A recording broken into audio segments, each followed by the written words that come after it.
really appreciate. So without further ado, Dr. Bagley. Thank you, Dr. Shona, and that's a lot of pressure, first of all, so thank you for that. It's like, hey, it's gonna be good. Everybody's like, okay. Thank you for having me. My name is Sean, I work with the ESL department, but really I'm taking a literacy approach today with how do you really improve literacy in your classroom. We'll kind of talk about some things. What are our content areas in here? What are our classes? Fine arts. Fine arts? English. English. So fine arts and English? World languages. Okay, world languages. What language? Spanish. Espanol. See, okay, excellent. Anybody else? So we've got Spanish, English, and fine arts. Is that it? All right. So You do. start out with a couple of things. What I want to do is give you some things to really think about today. Tools for your toolbox. You're a content teacher. You've got content standards. You've got these things that you're trying to get all year. You've got a semester. You've got 6 weeks. You've got 9 weeks. Whatever it is you're looking at that time. So I want to give you some things for your toolbox. All right. So show of hands. Who is ESOL certified? Anybody ESOL certified? Show of hands. Got a couple of people. All right. These are your experts in the room. All right. So how many of you took a foreign language in high school? And you speak it fluently today? You gotta put your hand down. You still speak it fluently today? I don't count.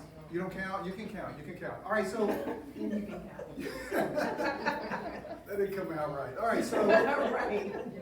The reason I asked you that question, because language is a complicated aspect. Okay, we can teach algebra in a semester. We can teach American Lit in a semester. We can teach econ, government, all these things in a semester, but it's going to take us a little bit longer with that language. That language is a huge aspect. There's a lot of things that we look at when we talk about language, like vocabulary, syntax, all these things. It gets extremely complicated. What we can do is teach that content, those cognitive skills in the semester, but we're going to need a little bit of help with that literacy. You have some students in your building and across the state and across the nation who aren't reading where they need to be. Their lexile measures are lower than they need to be. They have less than stellar reading comprehension. They have some issues that we're going to look at today. Although I work with the ESL department, I really want you to take a literacy approach. How do you jumpstart the students in your class to get them ready for those standards, to get them ready for the conversation, to get them ready for literacy? We're going to talk about some of those things today. So just think about, it's just ESOL. Try to go with a literacy approach with that. So clear your mind. Think about a couple of kids in your class right now, or your classes next semester maybe. And these are kids you want to focus on today. Think about what things can I add to my toolbox that are going to help me today. I will go ahead and tell you, nothing I'm going to say today is groundbreaking. There are going to be some things that you're already doing, some things that you've done for years that you've been teaching, but we really want to take a literacy or language type approach with this. It's extremely hard to do what you do right now. Okay, we've got a lot of things going on. You got a lot of things pushed down the pipe right now. You got CTLS, you got assessment, you got your end of course, all these things coming out, and then we throw other things in here with literacy and language and all these other things. It gets complicated with that. So we're not going to ignore that. This is where we are, and it's probably going to get a little more difficult, so we want to be prepared when these things come around. All right?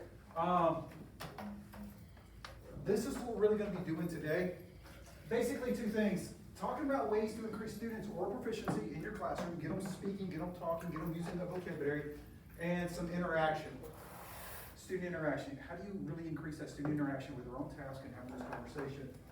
We do know that the quickest way to literacy is through oral proficiency, so how do we get those students talking in your classroom? How do you use those conversations so we can jumpstart the literacy? There's not a quick way to do that. If you know about lexile measures, chances are they're not going to jump 300 points in a semester. They might not even jump 100 depending on where they are. So what can we do to really do that today? We're going to look at some ideas that you're probably already doing. We'll kind of piggyback that. And then how do we really increase students' vocabulary and content knowledge? How do we get them to use that vocabulary that's in your class? There's a lot of words that are going on in your class that they need to know and need to be able to use.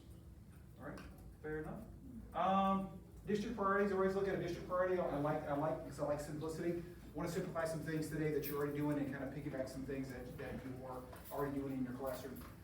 When we get into some groups and kind of talk, I do want you to share some things that are working well for you, so you can share that out with your other teachers, so we can build on that. That's what we do well. I think as teachers, we share out what's working well and what's going on in your classroom. All right. So we're going to jump on kind of our first little thing here. I want you to look at this questionnaire. Do you recognize these questions? They're CCCs. Are good? Are you like, I don't know. These are pretty much our CCC guided questions. I want you to look at these questions, and I really want you to think about what are your plans this week to really find out that second part of the question. All right. A lot of times we focus simply on content knowledge. But we really want to focus on what are they able to do. Okay, it's not just knowledge, but what are they able to do with that knowledge. Second part, and how do you know what they're able to do with that particular knowledge or that skill? So take a minute to think about that with your class, what you're gonna do this week or next week. Take a minute to kind of roll that through your mind, and then share that with your neighbor about what you're looking at doing within the week or next week. So take about a minute total, think on that, and then share that out with, at your table.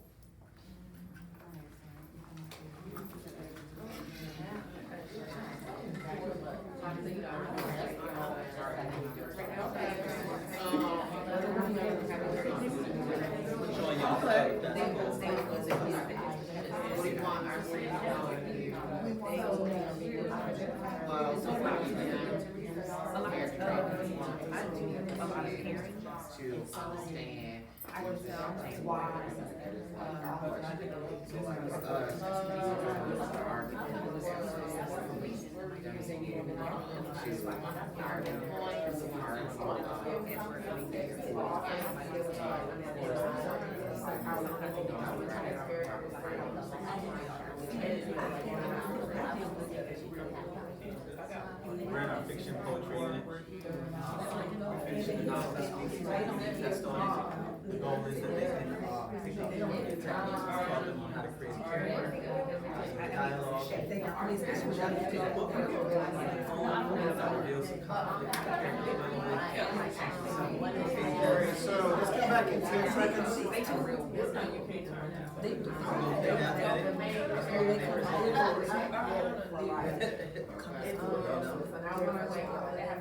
I really want to address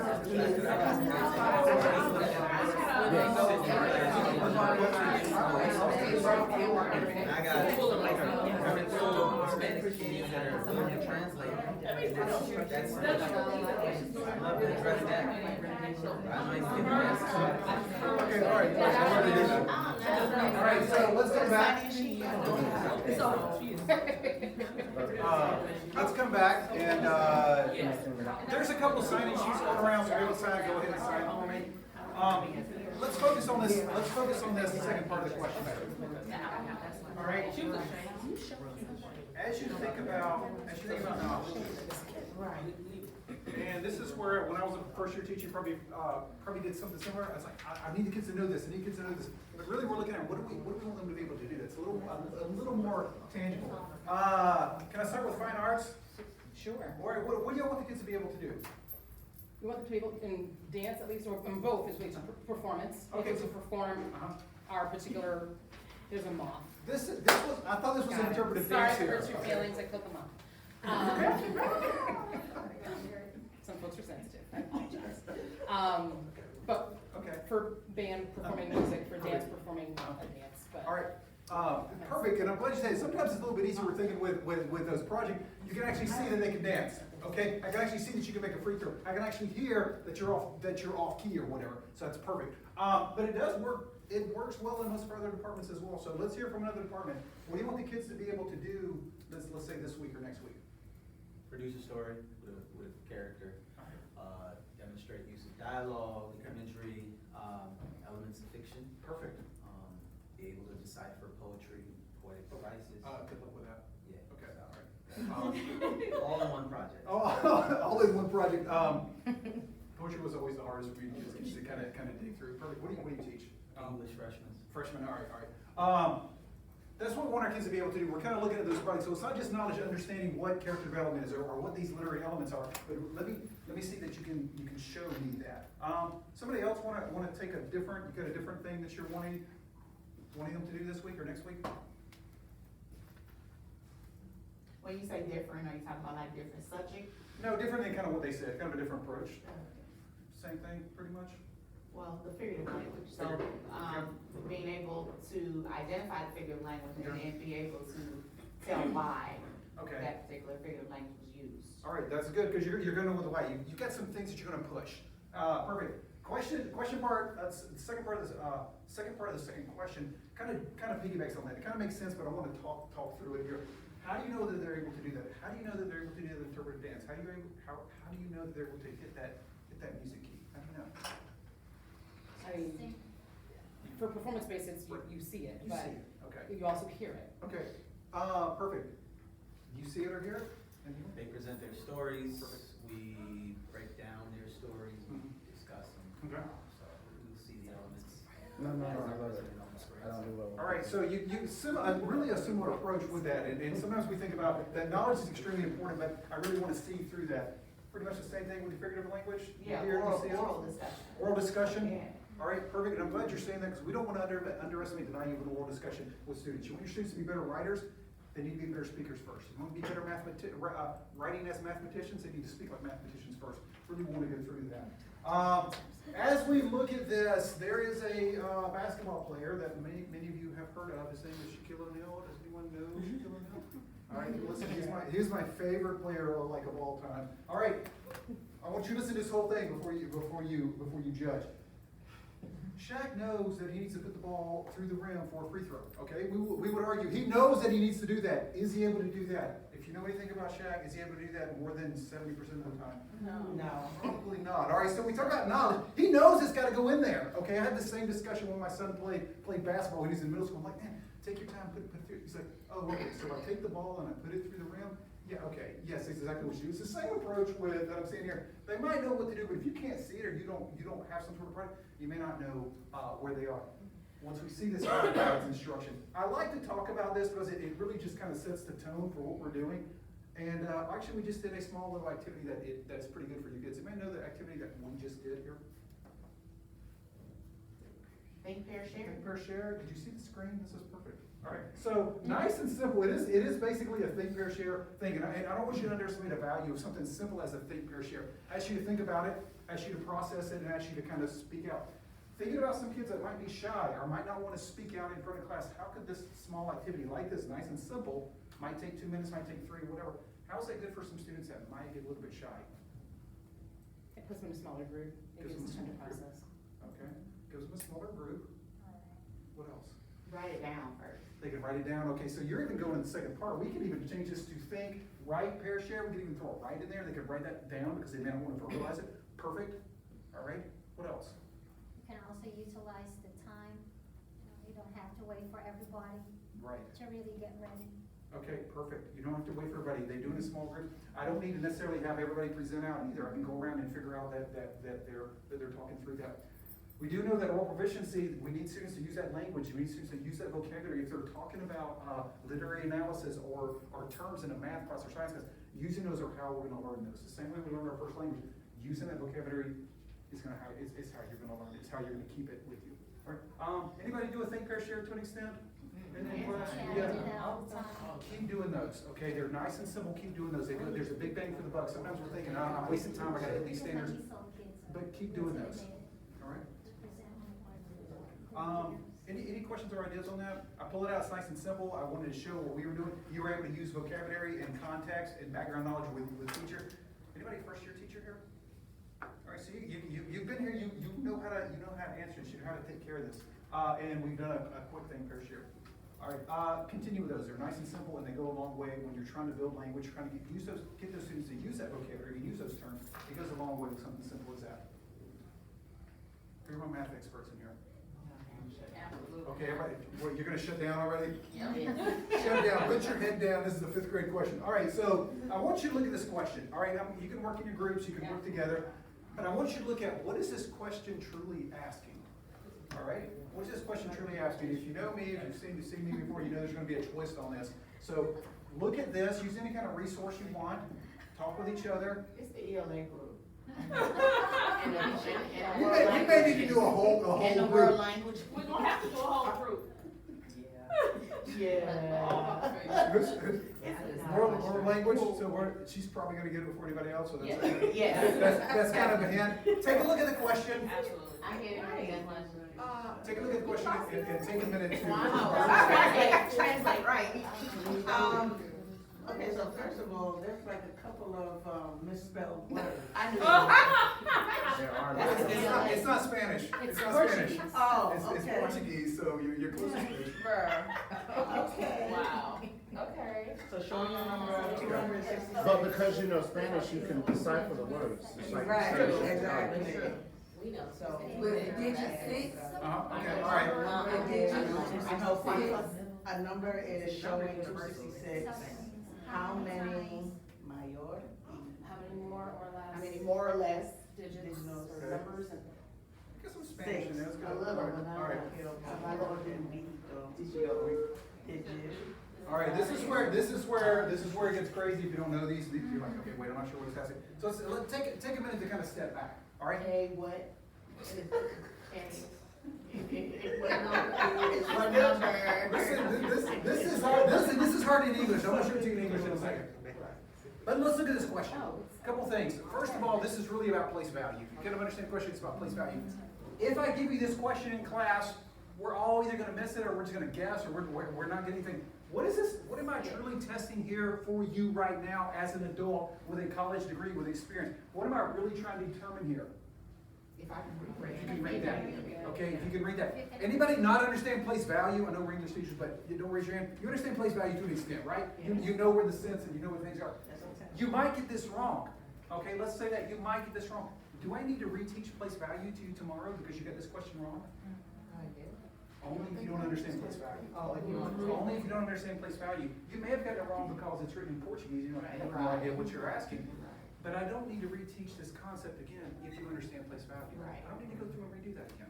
All right? Now, I know it gets very difficult when we're doing our interims, we're doing our touchdowns, we've got our EOCs coming up. But I want you to think about those first two questions we talked about with the CCC. What do I want my kids to be able to do? I want you to be able to explain to me you understand place value. And if you can do that, we're good to go.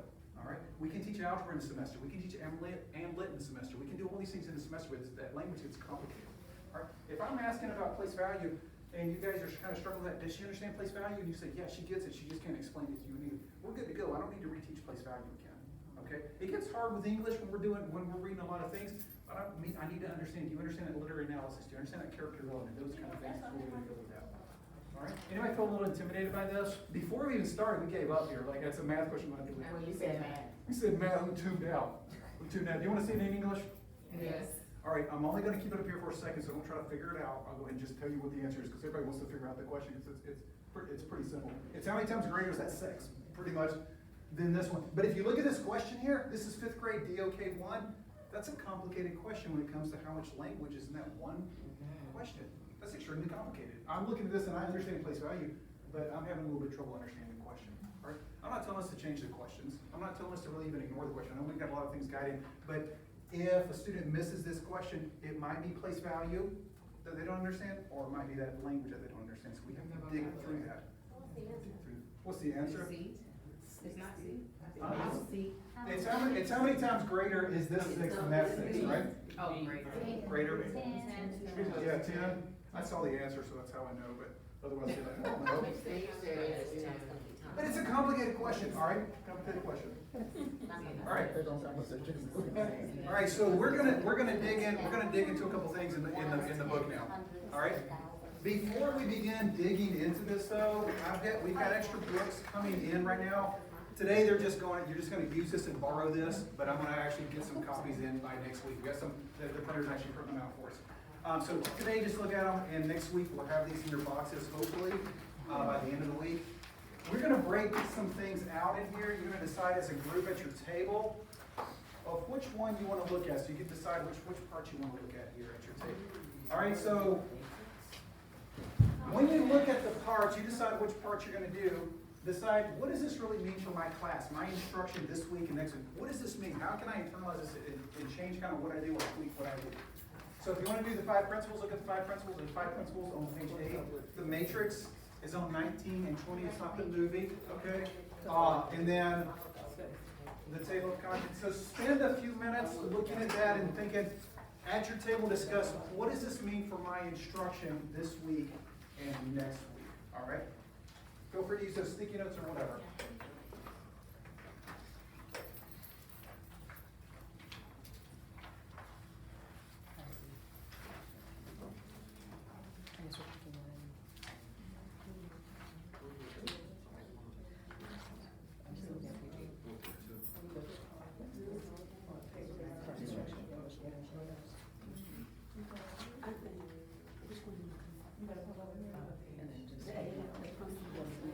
I think econ.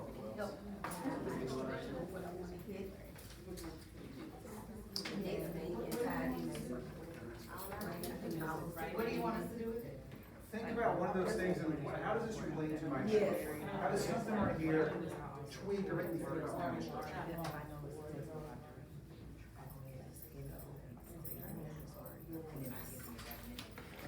Okay. But pre-teaching vocabulary. You don't understand what they you really like. Right. For me, that's a big part of it.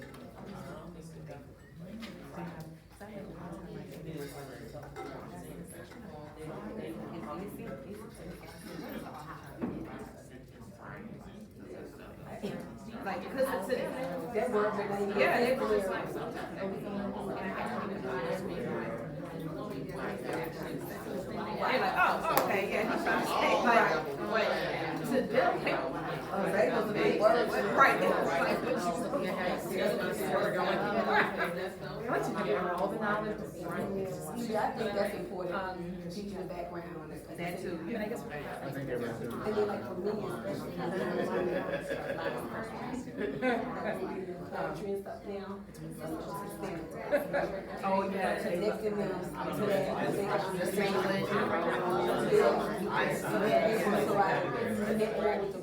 They can, And I'm asking, like, what does that mean? Yeah,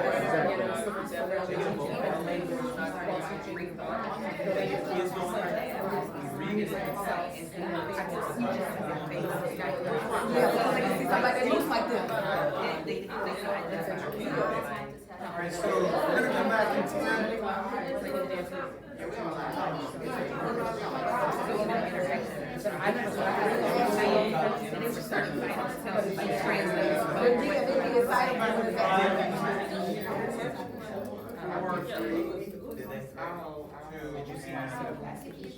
Write it out. Alright, we're gonna come back, I'm talking about full blown. And let's come back. Alright, so I want you to think about activity we just did. If I'm saying what to do, you can't. Few things. It's a long class. Few things, we've only got, let's say, an hour and a half in your class, you only got 18 weeks in your class, you're not gonna get everything. Alright, does anybody know what the activity that we just did, where you break out the parts and you have different groups and different parts? What's that called? Yeah, jigsaw. Don't underestimate the simple value of a jigsaw. Now, you can't do that with everything. You can't do that with a novel. Maybe you may not be able to do that with a short story, but there are some nonfiction things you can probably do that with. All right, so breaking it apart. It breaks apart and it works pretty well most of the time for most things. All right, so let's think about did anybody do the 5 principles? And you picked one that means something for your class, or you picked something that kind of stood out to you? You want to share something? Focus on academic language, literacy, and vocabulary. Perfect, all right. It seems basic, but that's really what we're doing. We're focusing on literacy. I want my students to become better writers. I'm giving them opportunities to be better writers. I'm giving them jobs to be better writers. I'm giving them the opportunity to talk about and use those and create those stories, create those ideas of fiction and nonfiction. Perfect. Anybody else choose a different principle in your group? Link background knowledge. Link background knowledge. All right, it's extremely important. You want your students to make connections with what we're reading and what we're doing in class. Make those connections. Right? What are they interested in? Where are they coming from? What are they bringing to the table? Even if they might be limited with their language or their literacy, they got 14 years experience coming to us, or 15 years experience coming to us. So there's a lot of background knowledge that we can tap into and jumpstart. You got 18 weeks to hit all these standards. So jumpstart as quickly as you can. Anybody else choose a different principle? Linking background knowledge, academic vocabulary, and content together? Anything else? Higher order thinking? That's always hard. Okay, sometimes we just look at the standards. Sometimes it's hard to have those students doing those creation, doing those evaluation. So perfect. All right, those are the 5 basic principles. What I want you to do is go through kind of a group and kind of talk about that and kind of discuss that with your background knowledge and with your experience. Don't underestimate the value of having just some small conversations with that. I wanted you to get into some groups and kind of think about this. Question I get a lot of times is, I want to put my students in groups, but how do I know they're on task because they're speaking Spanish or they're speaking French? How do I know they're on task? What's my answer to that? You can hear the vocabulary that was taught. Okay, all right, so I'm going to hear the vocabulary that I need for you to use. I'm going to be listening for that, maybe. All right? Maybe. That's going to be hard to do sometimes if it's a completely different. How do you know somebody's on task, though? Body language. Body language, okay, body language. Guess what, if they're giggling, They don't task, okay? If they're using their phones, they're probably not on task. It's the same way with my English speakers in the corner there. They're probably not on task because I can tell with body language, I can tell. Also, what do I need from you? I need something from you. When we're finished at the end of 2 minutes or 3 minutes, what do I need from you? I need a product. I need a product. Now, I can still put my students together, it might be limited, but I need to know, does this table understand the job? Does she understand? She might be limited, does she understand? Yeah, she's good to go. I feel good. She knows place value. I can move forward. She understands with literary analysis. I can move forward with that. All right. The matrix. Anybody look at the matrix? Do me a favor, go to that, because this helps guide what we do, and then we'll have some examples from our group. Did y'all do the matrix? Do you want to talk, what kind of jumped out to you? We were talking about the writing, Okay. different levels that they have, Okay. and that expansions would be proficient, what we would call proficient, and then bridging would be what we would call distinguished. Okay. And those these different strategies that we see would work well with students. All right, and it's perfect. This can be very complicated. You get different levels of language, and if you've taken a foreign language in school, you know you might be a better listener than speaker. All right, I can read a lot more Spanish than I can speak it. All right, it's how it is. I don't use it enough. When I look at that matrix, though, at the end of the semester, I'm still expecting you to hit my standards, but you may not be able to produce that same language, but you can still hit that standard and have those cognitive skills. I gotta meet you where you are because I need you to get credit for algebra. I need you to get credit for AMLIT or whatever it is that we're in right now. So that matrix. You'll get a score report from Catherine King if you haven't got one. They're actually in on track, but you can look and go, okay, what can I reasonably expect my student to be able to do with that language? All right, students limited, but you can still hit that cognitive and those content skills. Just let me help you meet you where you are. All right, anybody do table of contents? I love that we have table of contents, one of the last things on here, but did you look at table of contents? Anybody look at table of contents? What did you notice with table of contents? Just a smorgasbord of things, but they're categorized, they're pretty teaching, interactive. Okay, perfect. All right, a lot of things in there. We're going to use smorgasbord. A huge amount of information that's broken down by writing, reading, speaking, those kind of interactive strategies and teaching strategies and vocabulary strategies. This is a lot of information that I simply can't go through all of this with our time today. So I want you to kind of get a taste of it and kind of get a beginning of this, of what it looks like. All right, this was a jigsaw. We talked about jigsaw earlier. I wanted to throw some things in there with jigsaw. There are some challenges with jigsaw if it's an English class, if you're trying to read something and they all need to read the same thing. They might need to read it different times, but it becomes a little bit of issue, but it works well in most of our other classes, especially social studies and science. That works well with that. Anybody do something with jigsaw if you're doing a nonfiction? Something nonfiction? In your English classes? Maybe? Depends. Do you try to jigsaw that sometimes? Sometimes. All right, it depends on what it is. It depends on what it is. My social studies teachers today, they were like, yeah, we jigsaw the Constitution. All right, that's okay, all right? But you may not want to jigsaw a story because they might miss a particular part. All right, so we're gonna dig into the strategies now. We're gonna pick a strategy that you're gonna dig into and kind of look at and think about, how do you really personalize this for your class? Like I said earlier, there's nothing magic with some of these strategies. You've probably seen them before, you probably are doing them. At your table, I've got what strategy you should be working on. All right, now if you don't like that strategy, you want to choose a different one, you're okay. There's also sticky notes that the other groups today have added to that. Some have left them and some have pulled them off. So we can kind of add to that. What I'd like for you to do is, whatever table where you are, is to look at these and kind of think about, how would I implement this in my class? What does this mean? How would I do this? How would I change it? How would I improve this? And on the paper there, you can actually, what I wanted you to do is actually literally go through this A chart, or literally go through a Think, Care, Share, or KWL, and kind of break that down so what the students would experience. So take a minute, we're gonna go through this. It's gonna take about 4 or 5 minutes. You're gonna go through, kind of become the expert, and then we'll come back for this. I assigned characters that we're supposed to read for that week. 10. Age Two Sheilas, like three Tyrones. So I have them come together, share that. That's fine. If you don't want to do this, we do it. You guys will have an excerpt, comes a cheat sheet. Read, if you don't read it, at least you get close.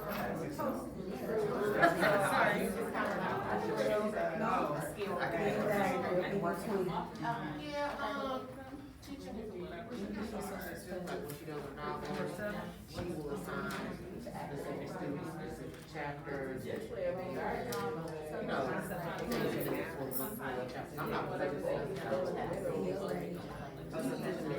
not. I think, yeah, so, are we supposed to be? There are like 10 different sections or whatever, so the students are assigned all text. But the jigsaw study is the individual. Yeah, it kind of, so you put yourself in the situation. Like explaining. So maybe something, there's something they were just adding, they got to draw it back from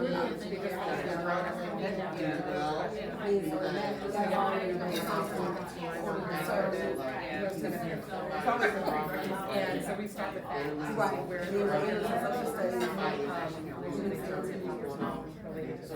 got to do something.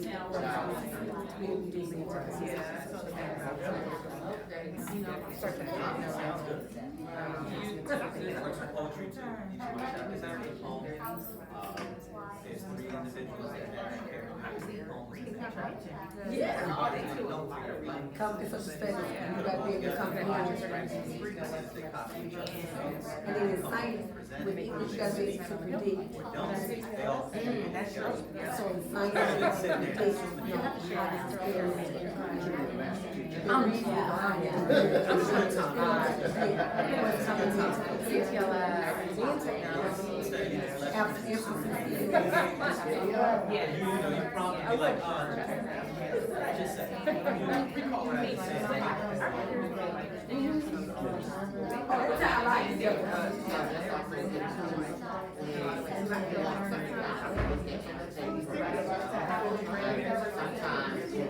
giving them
Y'all think that is right.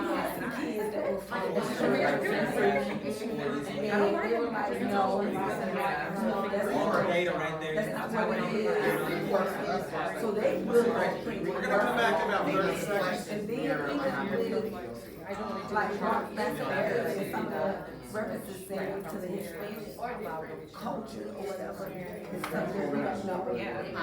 Language that we use. So,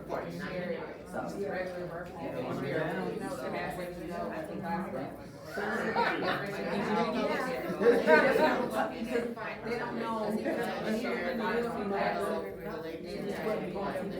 All right, so let's come back in 5. vocabulary is just my biggest thing. Maybe understand what I say. Yeah. All right, so I want to focus on a couple things here. We are getting copies of this book coming in. It's supposed to be in on Friday, and we'll make sure they're delivered in your box. This is a pretty good resource, and like we were talking about the other table, a lot of these things aren't necessarily new, but we kind of forget about them. Are we thinking about, oh, we're not going to do this in secondary or high school because I got too many standards? It's not really one or the other. It's both. It's how you kind of incorporate that. Did you enjoy talking to your colleagues? Yes. Always, you can build on each other. Don't underestimate the value of that. Just like we like speaking to students like speaking to each other. They're going to learn from each other. The question is going to be how do you ensure they're on task? How do you ensure they're doing it? It's kind of walking around. It's kind of figuring those out. But don't let that stop students from having that time to collaborate, because we need those students to use that vocabulary. These students to build proficiency so they can move into better writers. That's what we need. So give them those opportunities. Right? It does become hard, but it is something that we always need to do. Did anybody do our H chart? Anybody do the H chart? What is basically the H chart? What is it basically? It's just a comparison of the diagram. Yeah, it's just a Venn diagram. It's a fancy Venn diagram. I have a lot of schools telling me like, oh, we're tired of Venn diagrams, and it also takes the kids a long time to draw the circles, and you know, all these, you know I'm right, you know I'm right, okay? This is a little bit easy. Listen, it's probably gonna take me a long time to draw the H's. You get these kids who want to use rulers and stuff, but it's just a different approach for this. You wanna go ahead and do it for them. Let's think about an activity like this though, all right? So there are a lot of things that we can do where we compare characters, we compare certain things, but really, what is this really pushing the students to do? What am I really cognitively looking for that they can do? Compare and contrast. Compare and contrast, that's a huge skill, and be able to explain.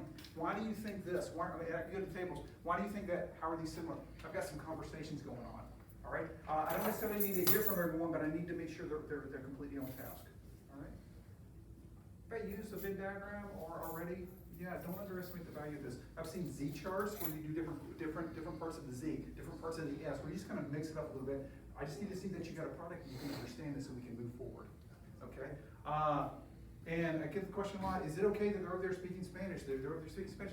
If they're hitting that standard, I'm okay with it, all right? I'm in the business of teaching English, but I need to know today, do you understand character development? Do you understand plot? There's literary devices. I need to know today, language is gonna come, but today, do you understand that? Yeah, we understand that. We're okay, we're gonna move forward, okay? Anybody do the think, pair, share? It's a classic. I know we've already done it, but do you want to add something to this? I tried to get it so we would actually add some things to it. Didn't always work, but how would you improve think, pair, share? We already talked about think, right, pair, share. How would you improve it for your class if you would? Yes, ma'am. I kind of like to make them a little interactive, so sometimes even letting them use the sticky notes and maybe like placing it on a poster on the wall or something like that, where not necessarily like an exit ticket, but basically like a response to a question that I might have posed for them to talk about. That's a product. Love it. It's nice and simple. That's a product for the good. Do they read each other's post-it notes? Mm-hmm. Okay, all right. That's a whole other thing too we're gonna come up to. There are some challenges with this. All right, it's being sure you group your kids correctly. Different ways to group. So, what are some things that you do to group your kids when you pair them or group them together? What are some things that work well? You let them choose. Is that what you said? You let them choose. Okay, maybe. Okay, maybe. It depends on my person. Depends on. It depends on the Yeah. class. Right, or you put maybe quiet with a talkative. Okay, all right. You may not want to have all your talks together. Maybe you do. Okay, maybe you do. It just really depends on what. Don't let personality stop you from grouping kids together, because the same way we are, you might want to have them all together. You might not. It depends on what you want to do. We can mix it up lexile level or language level. It doesn't matter. Different ways to do it. And there's not necessarily one right way to do that. Different ways, long as you have a pretty good reason for that. But do let your kids come into those groups and have those conversations and produce that language and produce that, because I need to know what you know. All right. So who's doing the work in the groups? Theoretically, who's doing the work when you put your kids into groups? One's passing. The ones. Yeah. We got a couple of readers who are doing all the work together. Do you put all your high achievers together? Or you try to mix them up? I usually have about 4 or 5 high achievers. Okay. I'm lucky in each class. Okay, So all right. it's kind of hard to spread the wealth. Spread the relatives. Yeah. Yeah, It's like so- spread the poverty though, because they're going to be like pulling everything. It's what it is. It is what it is. It does become tough. All right. So when you put your kids together, it becomes tough. It's one of those things where we're still figuring out like what works personality wise, what works well. I still wouldn't underestimate the value of something like a KWL. Does anybody already do a KWL? You do something similar to that? Yeah. Something similar? All right. The reason I go back to these classics is because we can start with it, we can end with it, all right? Or we can come and say, hey, what do you already know about this when we started a unit? We should let this guide instruction. If they already know everything about a particular concept, we might just need to review it. We might need to skip it. We might need to go a little bit faster, or we might need to have them teach it.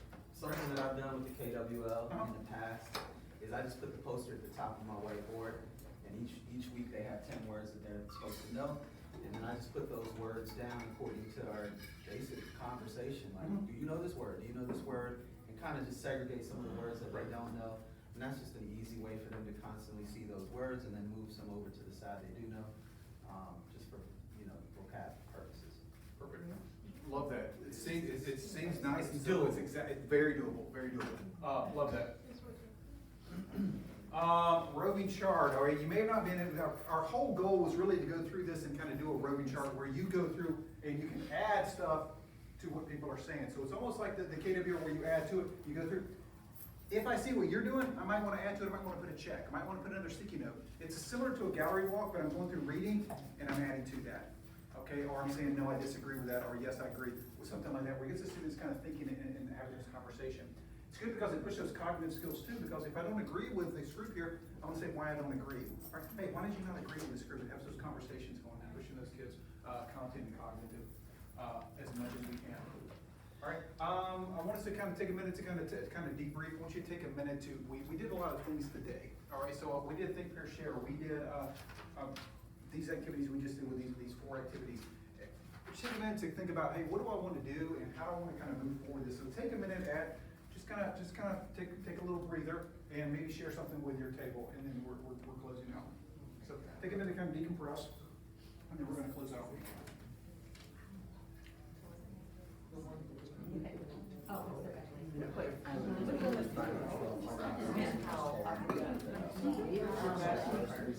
You can do it, yeah. Or so you can, so alright, so I mean, let's say something's like whatever it is, you can give them a scenario and let them finish it, and then pass it on. Whatever you want to do.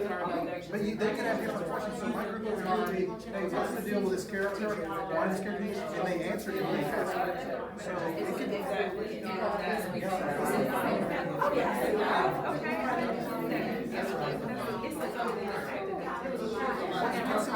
a lot of times we're up there, we gotta stop it. No, not the language freaking right. You don't need to be born out.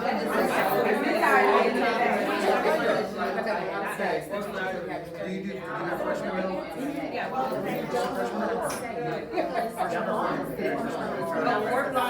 Fourth block, just give it up.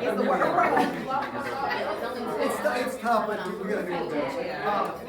All right, listen, I wanna bring us to a close. Let me get your attention because I want to bring us to a close. I want to thank you for being here. It's not easy what we're doing right now. It's not easy going through and hitting all these standards and all these things coming down on us with CTLS, assessment, meetings. You're spending your 45 minutes with me during your planning period, but I appreciate you coming here and having those conversations. There's no quick way to improve literacy, but we do know that we want our students to talk and use that vocabulary and build on each other. I'm trying to get out the way here. This is a quick survey, just basically, hey, do you want anything else? This is an anonymous survey, so please be honest with that. I'm going to send out the PowerPoint today to Dr. Strong and the actual PDF of this. You want to do a PDF of it. It's online, so we'll send it out. I do like the paper copies though, because I can refer to it and dig through that. Listen, thanks for your time. I appreciate what you do. Enjoy the rest of your day, and please reach out to either Catherine King or even directly to me if you feel like you want some extra support with a couple of students or just some ideas. I'm happy to bounce ideas off of that. Thank you. Enjoy your day. Thank you.